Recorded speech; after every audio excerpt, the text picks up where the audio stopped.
Thanks for tuning in to the Riviera Firefly podcast. Up next, I talk to Hanna Schär, founder of Riviera Nannies.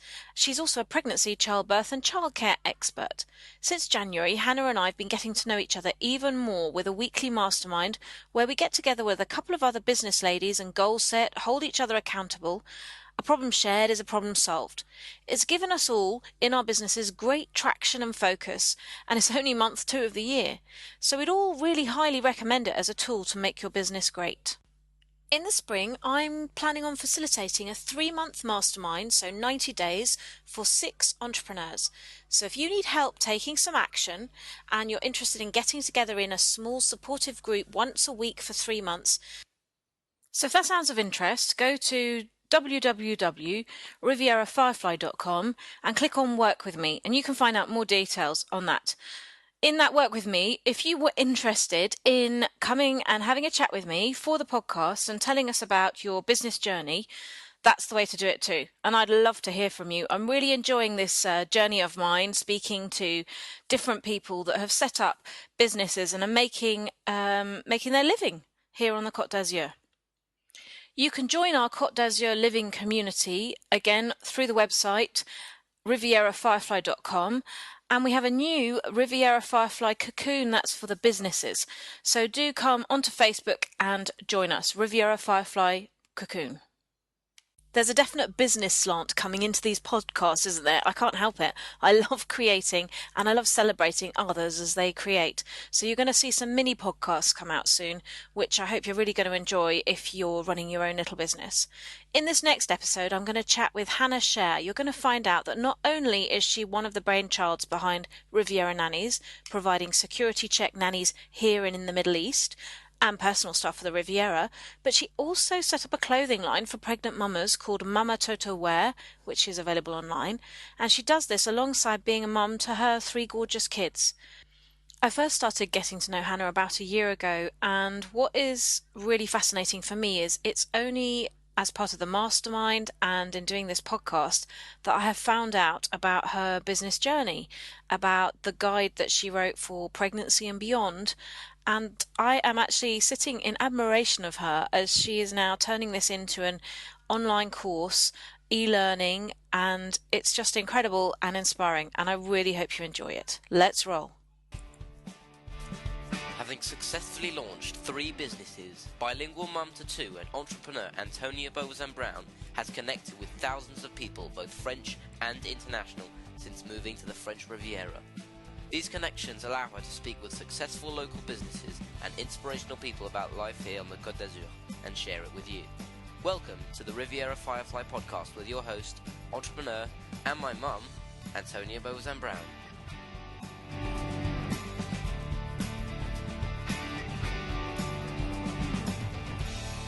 With us in the Riviera Firefly podcast this week, we have Hanna Schär, who is originally Swedish, has lived in California and Holland before settling in France, studied in fine arts, and her creativity formed the basis and inspiration for her very first business. So, Hanna, welcome to the podcast, firstly. Thank you so much for having me. And thank you for coming here and sharing your precious time with us. You're a serial, we won't say entrepreneur because I know you don't like that word. Well, I don't hate the word. It's just that, it makes me a little icky. So what word should we use? I don't know. I think entrepreneur is fine. It's just mompreneur that makes me ick a little bit. So you're a serial entrepreneur. Yeah. And what we're going to do in this podcast, slightly different from how we've done other podcasts, is we're going to break it into the 3 different businesses, just to kind of delve into them a tiny bit and share a bit about them, so that if there were people out there that were in the service industry or retail industry, they might get some nuggets of information that they could implement at home. Sure. Before we crack on with the business side, how long have you actually been here in the Côte d'Azur?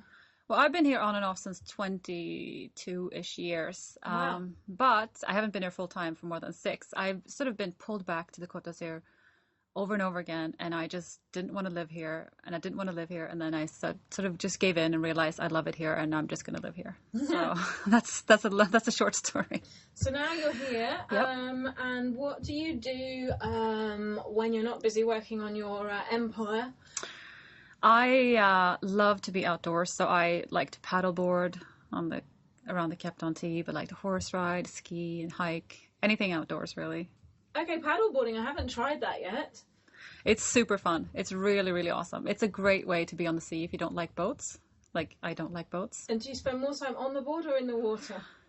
Well, I've sort of fallen on my face a couple of times, but mostly on the board, and it's so relaxing. I really recommend it to both kids and grown-ups. So we're going to take our mastermind down there to do a mastermind on a paddleboard. Oh, that would be so good. It's really nice. Building. That's really good, actually.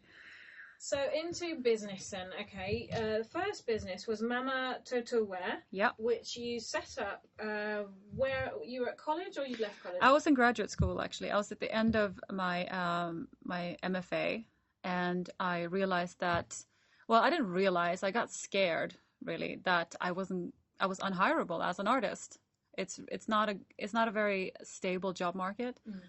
When you are a fine artist. So I thought I need to make my own job. And that's sort of when it started for me. And, just to make my own jobs. I don't get hired by sort of companies. I just make my own projects that I work on. And I've been really lucky to be able to do that. So I started in graduate school. I had just had my baby. So I had a newborn and I was finishing grad school and I started my first company. So setting yourself up with a challenge. That was a little bit intense, yeah. But it worked out. It was really great, actually. They sleep quite a lot, don't they, in the early days? So you can actually get stuff done. Yeah, no, it actually worked out. And I'm actually thankful that I had that challenge because it really sort of, you have to get very efficient. What were the initial steps then to sort of, when you had the idea, how did you go about... Well, I mean, it's a fairly long process because, first I designed the clothes and I decided this is what I want the clothes to look like. And they're kind of technical breastfeeding wear. I mean, they don't look very technical, but they have a lot of details that are very specific to breastfeeding. And so first you design the clothes and you make a prototype. And then you fix the prototypes as many times as you need to Was get... that you on a sewing machine? No, because I actually don't know how to sew. Okay. So I hired somebody to, I told her exactly what I wanted. And we were working on it together. And so then once you have a prototype, you have to find... then you have to make the patterns, and then you have to grade them, and then you have to source your materials, and you have to find, the manufacturer, and it's a lot of steps, and it's really, and they're so different, all these steps. So you learn so much going through these steps. And then you have to find a printer because I didn't have tags on mine. I had the information printed in it, and so that was just making the clothes. And it's a lot of steps, and you have to sort of really research and see. For me, it was really important that it was made in San Francisco where I was living. It was important that it was fair made. It was important that the materials were, if not organic, that they were locally sourced. So that would have been a more expensive route than, say, outsourcing to India. Yeah, absolutely. For the end product. Yeah, but for me, it wasn't so much about creating a cheap product as creating an ethical and a good product. So. Because the moms that I was selling to, or am selling to, they care about these things. They care about the earth, and they care about their babies, and they care about, ecology, and they care about, fair made.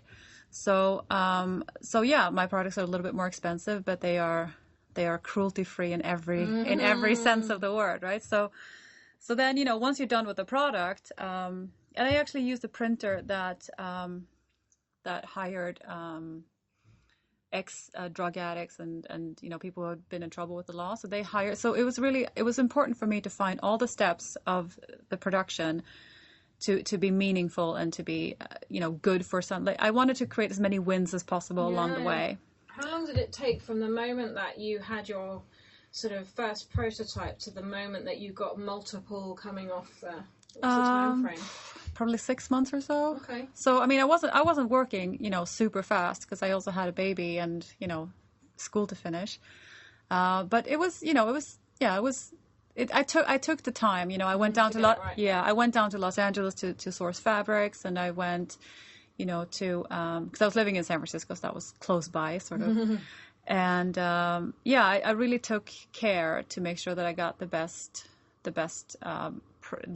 materials and the best people to work with. And what was that feeling like when the first batch arrived in their box and you sort of lifted them out? It's amazing. Well, I actually went to pick them up at the sewing factory because I went to see them in production. That was also important to me, to be able to actually, to make sure not only, you know, hire a company in the city, but I wanted to see them made.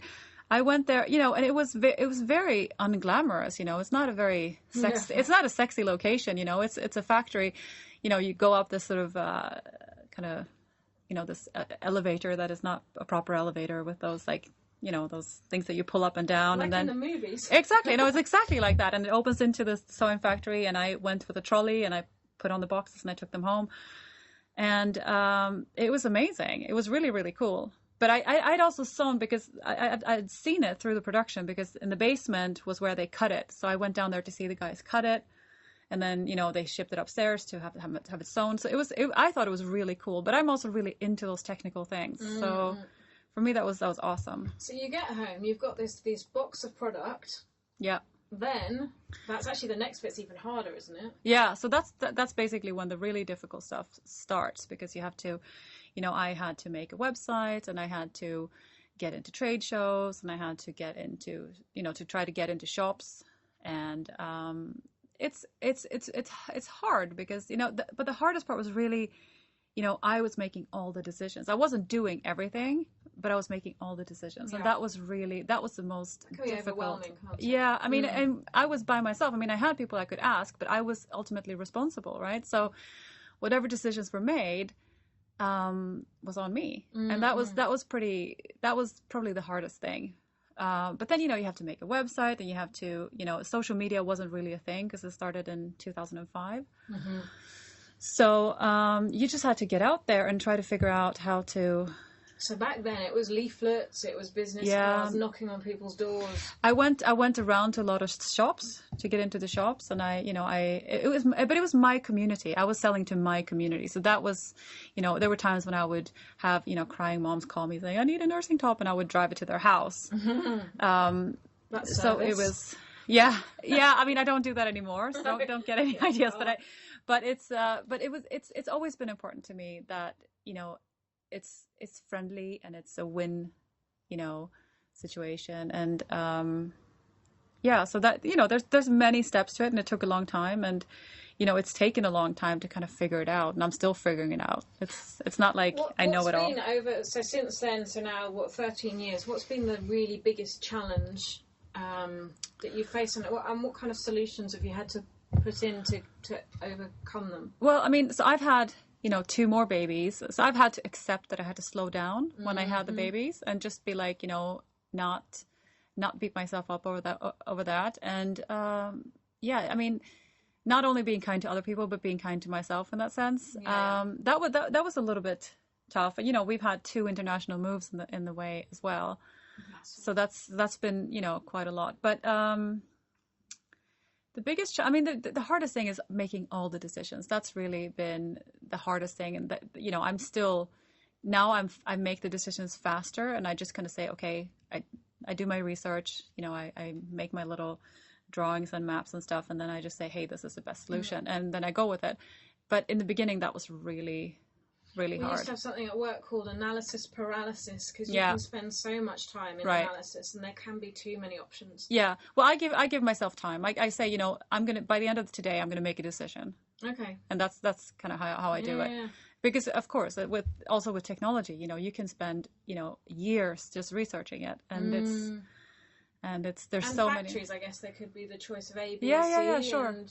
Well, I mean, you kind of have to go with whoever gives you the best, you know, price and service and location and everything. So someone out there who's thinking about setting up a goods business right now, they've got social media and everything. What would be a top tip that you'd say for them in this kind of field? Well, do your research. Always do your research. So sort of marketing research, talking to potential clients. Yeah, and I mean, the thing is that clothing, I don't want to sound like, you know, I don't want to discourage anybody, but it's tough. Very competitive. It's very competitive, and it's catty. Mm-hmm. It's not. If I was gonna, I probably wouldn't do it again. I mean, I love the Mama Toto Wear line, but starting over, it was, it was just not as friendly. So my other tip is always be kind. But that's my tip in general. Always be kind. It's better to collaborate than to be, there's plenty of work for everyone. And so you'd also identified your niche, hadn't you? So you had that very Californian, San Francisco, they're into ethical, they were going to pay for it. So you catered really for that market. Right. Well, I mean, you have to know who your client is. And you have to, I mean, I don't think you have to be your client, but I think it helps if you really, really understand your client. So, I mean, for Mama Toto Wear, I was my client. I was making a product for me and for my friends. So that was, the easy part was identifying. So, for me, from a marketing perspective, I also knew that we don't like being sold to, which makes it even harder to market to, actually. Yeah. So, I knew those things before, and I didn't mind the challenge. Excellent. What's the website? The website is mamatotowear.com. MAMATOTOWEAR.com. Brilliant. Couple of nuggets in there. Now, moving on to Happy Healthy Guide to Pregnancy and Birth. So this is a book that you wrote that's available on iTunes and Amazon still, and we'll get on to how you've brought it, modernised it recently. But why did you set this one up? So you're already busy. You've got 1 or 2 babies or something. Yeah, I have 2 babies. 2 babies now. I have 2 babies. You've got a clothing line, and that's all going well and keeping you quite busy. Yeah. Why the book? Well, so I had a very special journey between my first pregnancy and my second one. My first one was mostly uninformed. I thought I knew what I was doing, and I didn't really... I was uninformed. And then I ended up wanting a natural birth, ending up with a C-section. So it was kind of like the opposite of what I thought I was going to have. And between my first baby and my second, I had this very long journey of learning about natural birth and learning about how to take care of your pregnancy and, building your birth team, building your pregnancy team. And I ended up having a home birth that was actually pain-free. So, it was kind of from one extreme to the other. And I realized that every woman can have that. They just need the tools for it.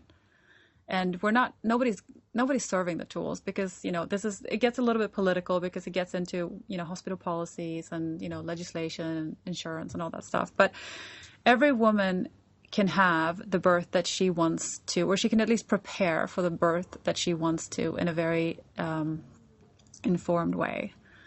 And I want every woman to have that. So I decided to write a book just providing the tools because, my choice is not the right choice for everyone. And my experience is not the right experience for everyone, but everybody can have that. So I wrote a book and I interviewed tons of professionals. I did about a year of research into nutrition and exercise and the immune system during pregnancy, and kind of geeked out on all kinds of pregnancy and birth, and came up with this system. Really, it's not really. It is just a book on iTunes, but it's. I've moved it into a course now where it has yoga practices, guided meditation. So I made all that at the same time, but I didn't really know the technology wasn't really caught up to accommodate it. But now you have these e-courses and people, want information in a different format. I mean, I still love books, but people like to have, not massive amounts of information. They want it in smaller portions and they want it in, different media. So we have videos, we have audio, and we have reading material. So, so I've made an e-course out of it that is pretty huge actually. And I'm really excited about it because it's and that launches soon. Yeah, I mean it's up already. I'm just testing it to make sure that everything is going smoothly. So it should be up in the next couple weeks. To do that, to bring it into sort of modern technology, what did you have to do? Well, Teachable is a platform that I use. There are loads of other ones, and I would recommend looking into them because I'm not even sure Teachable is the best option for everyone. But so you find there's loads of different platforms that you can launch an e-course on. And you have to decide, what you want your e-course to be, videos and audio and worksheets and quizzes and all kinds of stuff. So does it kind of like do a step-by-step? You might do unit 1 and you'll put in a video here, and then unit 2 might be an audio. Yeah. So, I mean, mine is it's pretty much structured like a book, but just with multimedia. So it's in chapters, and it's, so you have, 1 on nutrition, 1 on exercise, And then there's all kinds of like things in there. And then there's alternative treatments, like where we talk about acupuncture and homeopathy and what that can do for you. And what's been the biggest challenge from when you were doing the book? Was it before, when you were first writing the book, or was it now when you're trying to bring it into the modern technology?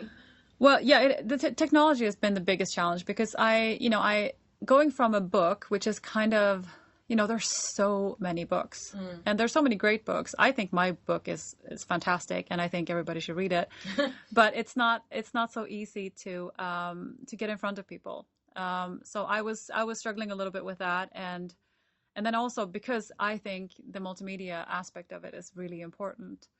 So, the biggest challenge was figuring out the technology, and also kind of letting go of the traditional format was difficult. I guess it's like a baby to you. Yeah, for sure. This baby, and you must be quite protective in a way of it. Yeah, no, you don't are. Want it fiddled with.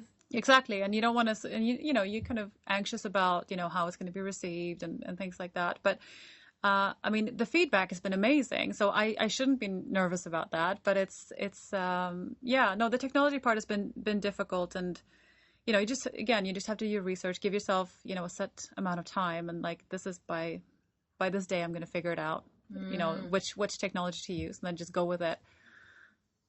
And what kind of top tip could you give us for if you were going into an e-course? So let's imagine I've done my research and I've chosen which platform I want to be on.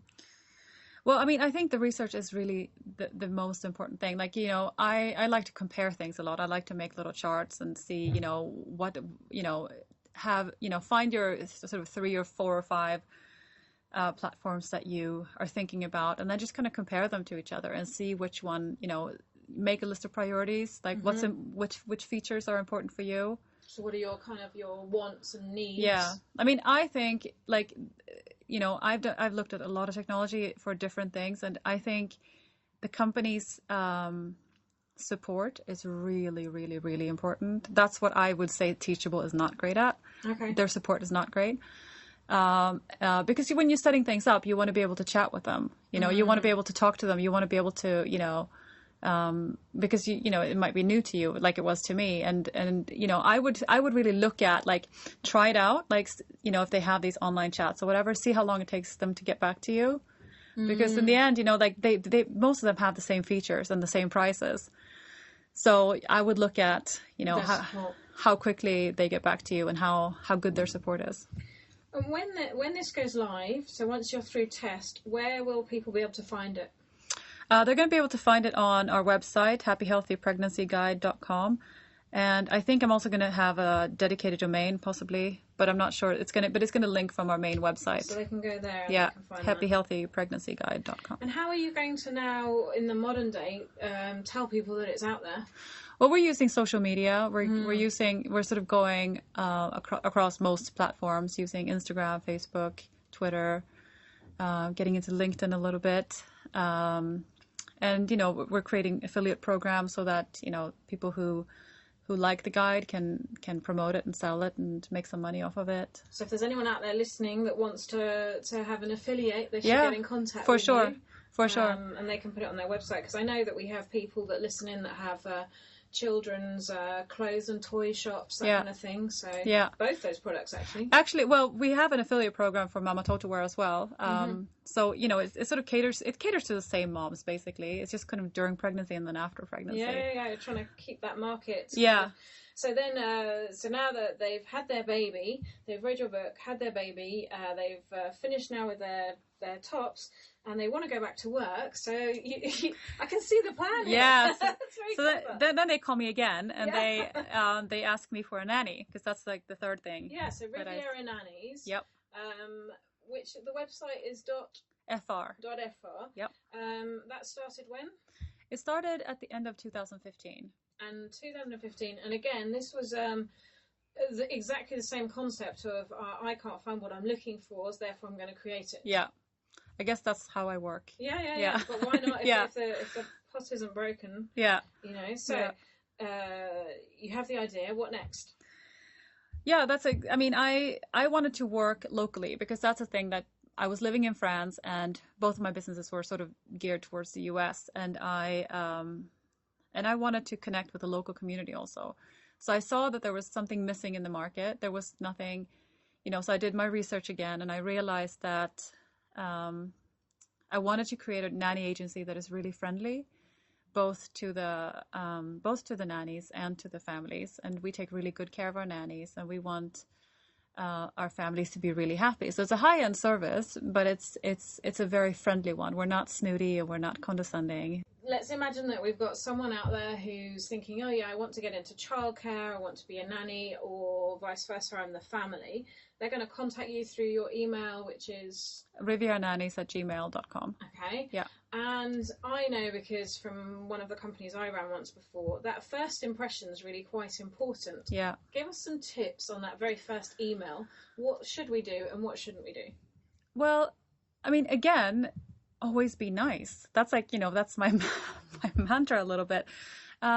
If you're, in any profession, you need to, when you apply for a job, or if you apply to work with an agency, I think a lot of nannies sometimes assume that we know who they are and what they want, and we don't. So you have to you have to introduce yourself, and generally be a little bit more conservative before you know somebody. So not text speak. And no, yeah, don't speak. Don't write in bingo, and don't LOL, and don't use just use proper words and sentences. It's pretty basic. I would recommend having a professional email address.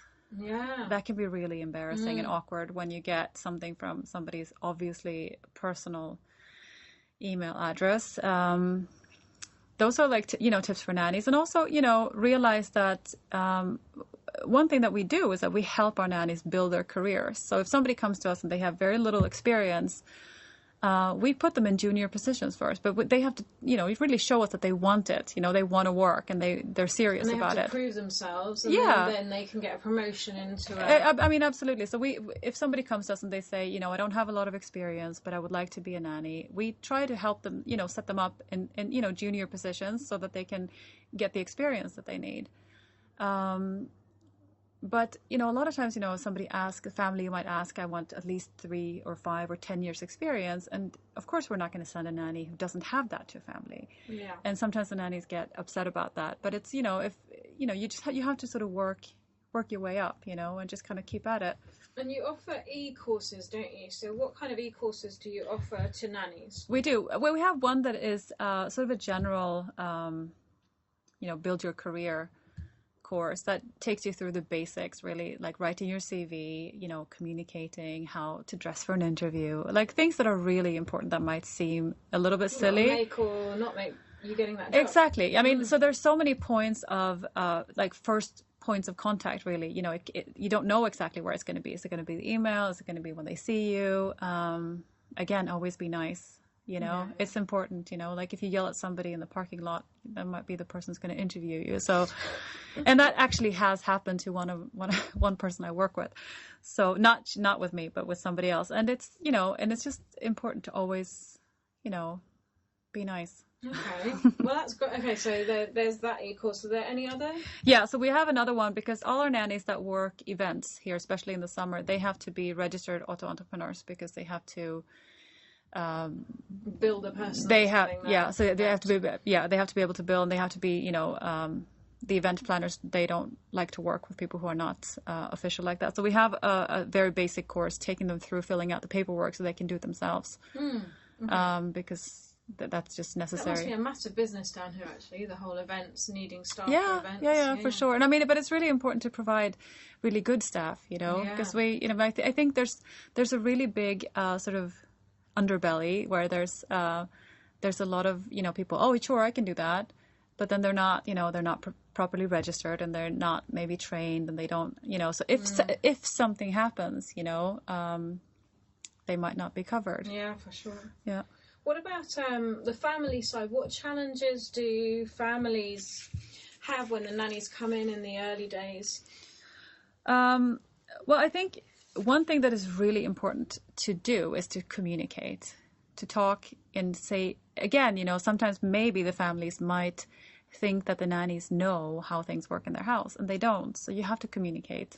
I think that happens particularly if someone's maybe on their third or fourth nanny. Yeah. Because when you have your first au pair or nanny, yeah, you're sort of, you might write out too much detail. Exactly. And then by the time you get into the third or fourth, you're thinking, oh, not again. Yeah. You know? No, but communication is really important, and just, talking. And one thing is that, the nanny's helping you raise your kids.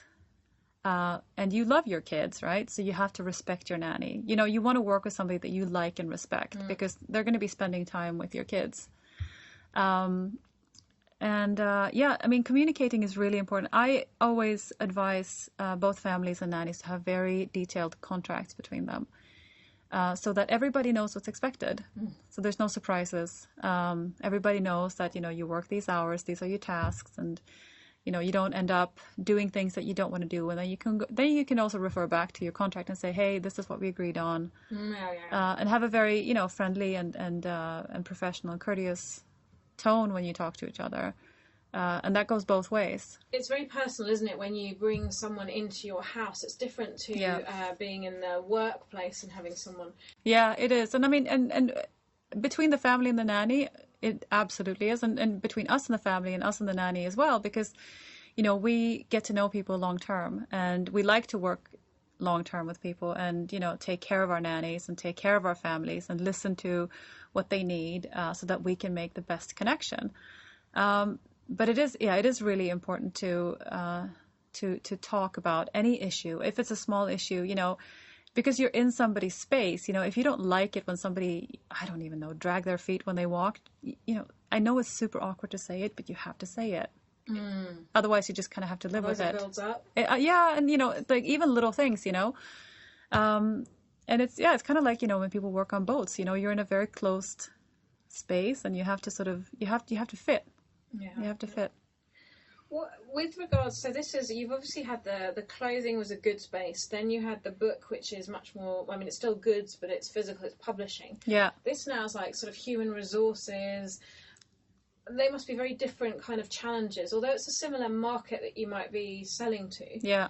What kind of challenges have there been in the Riviera Nannies, setting that up? And well, it's everything is sort of word of mouth. It's much less digital than it is everywhere else. And I think that was what sort of attracted me to the challenge, is because I've been, living in California, everything is online. Even sort of your personal connections are online. Everything is, happens both. And here it's almost the opposite. You get directions, and it's very sort of, you pass that sign and then you take left. It's not as, it's just not as much online.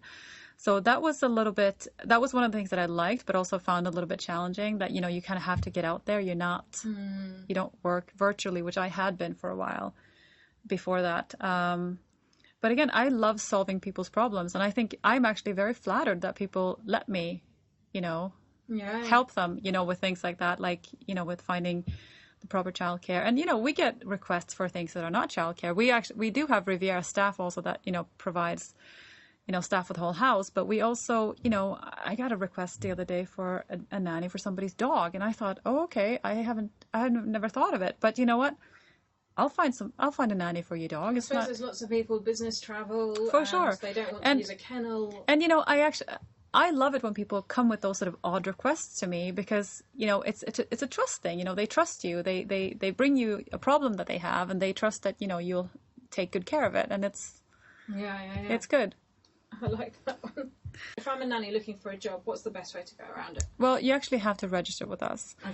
Because we don't post our jobs, and it's because we do the matching. And we also, we have a huge database of nannies, and when somebody comes and wants to hire somebody, we go through our database to find the best match. Mm-hmm. So, when it's not a computer generated. No, not at all. Profile thing. Not at all. Really your... It's really, me and my agents going through, saying, oh, she might be good. Even if it doesn't look like it on the profile, we know because we've met everyone and we've interviewed everyone, either in person or via Skype. And we do all the background checks and everything, but we don't post our jobs because, sometimes there's a job that looks really sexy, and, we get tons of people applying for it that are not qualified for it. And it's just, it's wasting the family's time, it's wasting our time, and it's actually it's a little bit discouraging to the nannies too, because we have to say no to them, and I don't like to say, hey, you can't have this job because you're not qualified enough. And instead we sort of focus on the positive side, that we only present the nannies with job that they are a good fit for. Where are your families mainly? Are they all in France? Well, so we started out in France and Monaco, and then we had a lot of clients who came here in the summer who asked us, can we please have a Riviera Nannies where we live? So I spent, 4 or 5 months thinking about it, and then we decided that, sure, you can have a Riviera Nanny wherever you are. So we have expanded into the Middle East and Russia primarily, and we're also having some interest from Switzerland and from the US. So now we are basically placing nannies worldwide, which is really exciting. Yeah.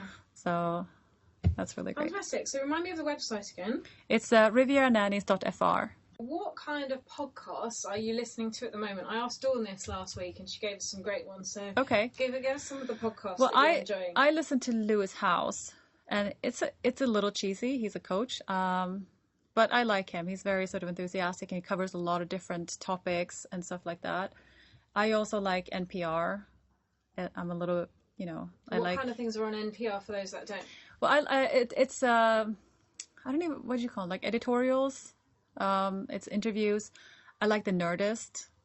It's a really fun podcast that I listen to. That's not a business podcast, but it's a fun one. This is what we were saying with Dawn Howard, the dog behaviourist last week. Yeah. Was that you have a different pod for a different feeling. So, on a Friday, the last thing I want to do is listen to, as I'm driving home, to a business one. Yeah. I'll put a comedy on. Exactly. If I'm in the kitchen and I don't like being in the kitchen, I'll put something, to take my mind off it. But driving to work, I will listen to a business one. Yeah, absolutely. I mean, I listen to Lewis House is the one, because he does pretty long ones, so they're like an hour and a half.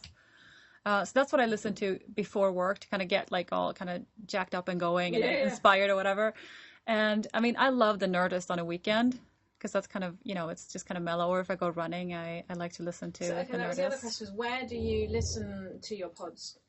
In the car and when I run and walk. Brilliant tips, Hannah. And what we are going to do is we're going to record an Instagram mini pod that's going to be a little bonus for anyone that's into Instagram.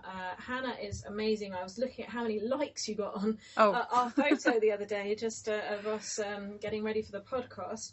And I haven't even checked that. It's a whole kind of social media that I'm not really into, so I can't wait to find out more about that and put it into practice. Hanna Schär, Riviera Nannies, thank you so much for joining us. Thank you for having me. I have to say here a thanks to Kiduland, the little English school near Sofia Antipolis, because they're the ones that are sponsoring this podcast and allowing us to share all things Côte d'Azur living with you. So let's give them a shout out. What do? Well, they run activities for babies, children and adults, all week, weekends and in the holidays, both in Valoris on the Chemin de Saint-Bernard and through various other locations. Lots of activities are to learn English, but there's a good amount going on for bilinguals too. The teens aren't forgotten, with some excellent week-long programmes via their Adolan packages. And adults too can join regular yoga classes, pop-up chalk painting on furniture. They also organise photo shoots seasonally, which make fabulous family mementos. It really is all going on there, so go and check it out, www.kiduland.com. This episode was brought to you by Riviera Firefly for Côte d'Azur Living by your host and my mum, Antonia Beauvoisin Brown. Please subscribe, like and share.